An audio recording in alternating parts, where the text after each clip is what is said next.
There's an old statistic that the majority of car accidents happen within 5 miles of the home. You think, well, I do this all the time. Left, right, finished. But what if you went at it from a different direction, from the opposite direction? And instead of saying, I know everything that's going to happen, you said, I wonder what happens next. You adopted what's called a beginner's mind. In today's video, I'm going to do exactly that by looking at 5 different examples of the way asking questions, maybe, just maybe, will make your life better. Hey, what's up everyone? Welcome to the channel. Andre here. In today's video, I wanted to talk about beginner's mind, which is something that has been really helpful for me over the last few months getting this channel started. Beginner's mind is a concept in Buddhism that basically just says you're willing to engage in the world with openness and curiosity. That's it. That's all it is. It's going around and not assuming that you automatically know everything about everything, no matter how much of an expert you might be. Beginner's mind is trying to get people to understand that they need to be open to the potential for new information, and you can evaluate that information through the lens of your expertise, but against the backdrop of at least some degree of openness that maybe new things could be out there. Maybe you don't, in fact, know everything. But it's not just philosophy or Buddhists or Zen that talks about this idea. In fact, recently there's been a lot of psychological study, clinical psychological study about this very subject. And instead of calling it beginner's mind, they kind of go the other way and they call it earned dogmatism. And the idea behind that is that the more somebody perceives themselves to be an expert in a given subject, from whatever source they derive that expertise, the less likely they are to accept the validity of new information, and by extension, the more likely they are to be skeptical of things that contradict the decisions and stories they've already made up about what they know. So now that we've laid down kind of a common definition for beginner's mind, I wanted to look at how it plays out in people's lives by looking at 5 pretty common scenarios that most people will end up dealing with. You know, as far as I'm concerned, if nobody ever changed anything, I'd be very happy. First up is learning a new skill, and this can be scary no matter what the skill is, whether it's driving a car, learning to cook something new, or setting up a YouTube channel. And in my particular case, I chose to learn a new thing to undertake this project, which is very, very public. Every time you release a video, people, hopefully, watch it, and they judge you immediately based on how it looks, on how it sounds, how your performance is on camera. But if you can approach it with that beginner's mindset and get excited about all of those things you have the opportunity to learn, all of the challenges you have the opportunity to overcome, then suddenly you're turning the proposition on its head, because you go from this idea of anxiety about all the things you don't know, and you convert that into an excitement about all the things you get to find out about, because it really is all in how you choose to look at it. When you're learning something new, there's a perception that not knowing is weakness. And nobody in our society wants to be perceived as weak. But if you can turn that ignorance and that embarrassment into a strength, into an enthusiasm to learn and constantly be pushing yourself, there's nothing that can stop you. There's no amount of ridicule that can hurt you, because you are the first person to admit, yeah, I didn't know how to light a video. But you know what? Every time I make a video, the lighting, hopefully, gets a little bit better. So what you end up with is a potentially limitless supply of successes, of wins, of victories, because you go from not knowing anything to getting to learn each little piece individually. And each time you learn another little piece of it, well, guess what? You just won. You just overcame some hurdle or challenge on the path to expertise.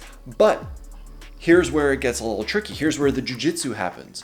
Because along the way, it's not just about developing expertise, it's also about maintaining that curiosity. Because once you close yourself off to learning something, that's pretty much it. That's the end of your growth. But if you maintain that beginner's mindset, then those new skills that you will be learning, those new abilities that you are gaining, will constantly be improving, because you are open to the reality that there's always something new to learn. Thinking people use the same method to solve all the everyday problems. That brings us to number 2, how you solve problems in life and at work.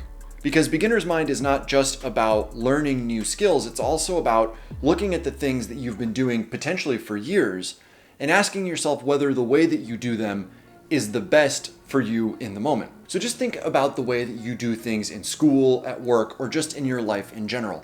Where did you learn the way that you do whatever it is? Was it from the person who came before you? Maybe it was a parent or a teacher?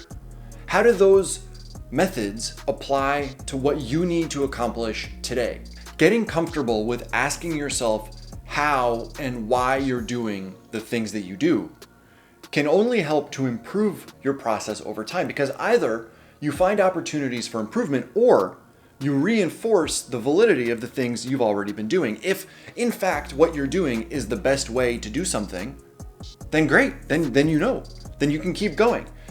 Just because you're asking questions doesn't mean you have to expect some kind of massive overhaul every time. In fact, sometimes you get a nice little validation where you say, yeah, I've been doing this, yeah, it's pretty good. Being curious and asking yourself questions about whether or not you're doing things in the best way possible, and being open to learning new ways to do things, new ways to improve or optimize, is the exact essence of beginner's mind, because it is centered around the concept that there may in fact be room for improvement and learning if we approach life with an openness and curiosity. Because rest assured, if you are not open to the potential of learning new things, if you are not open to the potential that you could do things better, you never will.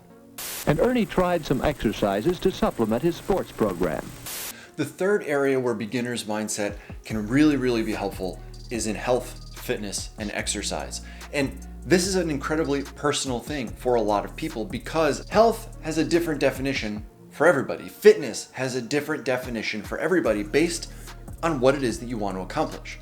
So if you were to take a marathon runner and a power lifter and compare their workouts, you would see fundamentally different sets of effort. Just because one doesn't run and one doesn't lift doesn't mean either one of them is lazy.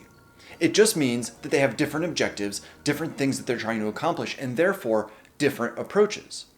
And the way that they establish what these approaches should be is by establishing an openness and curiosity about what they want to accomplish and how best to go about getting there.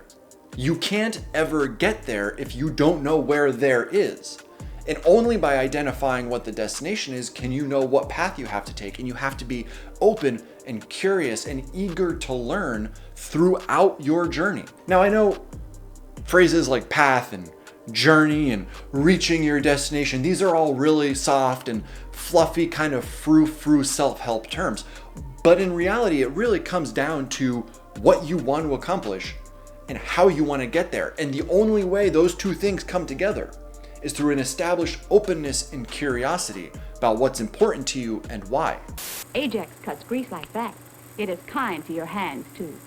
Next up is the idea of decluttering. And as a minimalist, this is something that's very important to me, and it's something I do on a near daily basis. If you're struggling to deal with a bunch of stuff, it can be especially helpful to implement a beginner's mindset and kind of interrogate different sets of belongings, whether it's clothes or gear or whatever it happens to be. There's some story about why you have each thing that you have. And so if you can revisit that story and understand whether it's still valid and whether it still moves you forward, you can kind of better understand whether it's still appropriate to keep around. I just cleaned out my closet a few days ago and I said, okay, I'm not sure that I still need these shirts. Do these things still apply to my life? And so by constantly kind of asking yourself these questions in that beginner's mindset and being willing and curious about asking these things, you're better able to kind of establish a relationship with your possessions and then determine whether or not you actually need to keep them. I found I've been hanging on to a lot of ideas I don't really believe in anymore. And finally, this brings me to the topic of arguments. Because how often do you enter any kind of conflict and assume you automatically know what the other person is thinking or feeling or what they want out of a given interaction?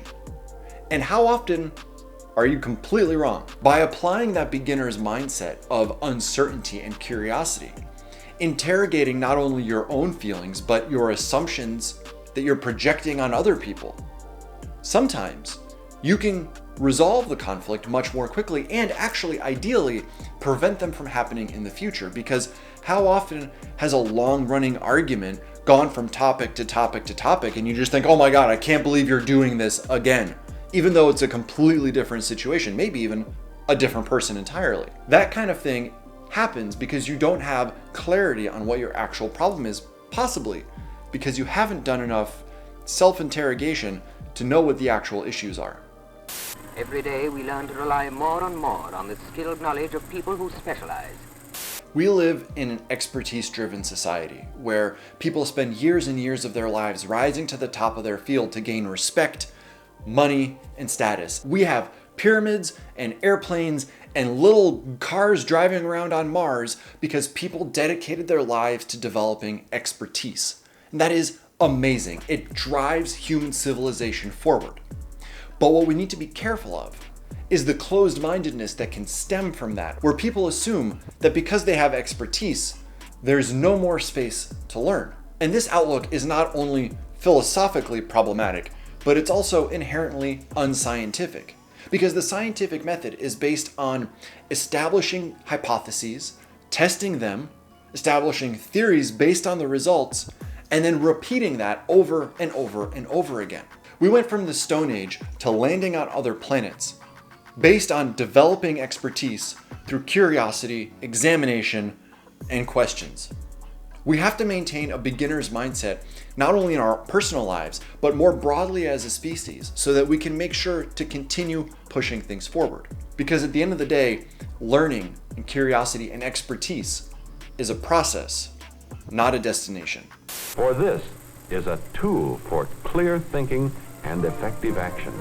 All right, guys, that's it for this video. I hope you enjoyed it. If you did, hit the like button. That is what it's there for. And if you want to follow along with yet more videos, hit the subscribe button, because that is also what it's there for. But that's it for today. So, as always, you will see me in the next video.